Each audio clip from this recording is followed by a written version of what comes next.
नमस्कार, आपका स्वागत है यूएनएन इंडिया पे। हम लोग शुरू से ही पढ़ते आ रहे हैं कि भारत एक कृषि प्रधान देश है। मौजूदा समय में सरकार कृषि क्षेत्र को और अधिक बढ़ावा देने के उद्देश्य से किसानों को पारंपरिक खेती के साथ साथ अलग अलग फसलों की खेती के लिए प्रोत्साहित कर रही है, जिससे उनकी आय में वृद्धि हो सके। इसके अलावा बेकार पड़ी जमीन के लिए भी कई विकल्प उपलब्ध कराए जा रहे हैं। इसी कड़ी में सरकार ने बच की खेती करने का सुझाव किसानों को उपलब्ध कराया है। आइए जानते हैं इसकी खेती के बारे में। बच को अंग्रेजी में स्वीट फ्लैग कहा जाता है। यह एरेसी प्रजाति का पौधा है। इसका वानस्पतिक नाम एकोरस कैलमस है। यह पौधा औषधीय गुणों से भरपूर होता है तथा मध्य प्रदेश, हिमाचल प्रदेश और बिहार में बहुतायत पाया जाता है।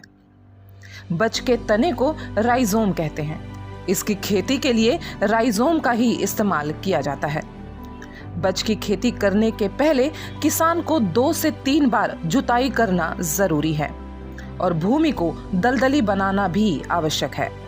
पर्याप्त सिंचाई व्यवस्था बिना इसकी खेती मुश्किल होती है। बच की खेती के लिए 10 डिग्री से 38 डिग्री तक का तापमान जरूरी होता है।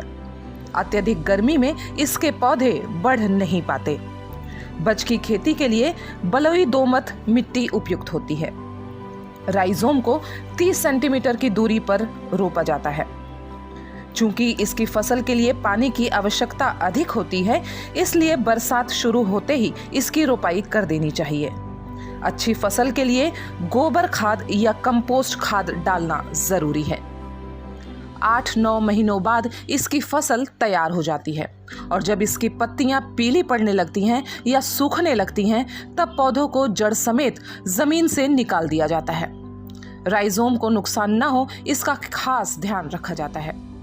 1 एकड़ में इसके 1 लाख प्लांट लगते हैं, जिसमें कुल 40,000 का खर्च आता है और कमाई हर साल 2 लाख रुपए तक की होती है। बच के राइजोम का उपयोग श्वास रोग, बदहजमी, मूत्र रोग और दस्त रोग सहित कई बीमारियों में होता है। इसकी काफी मांग है और कंपनियां कॉन्ट्रैक्ट पर भी बच की खेती करवाती हैं।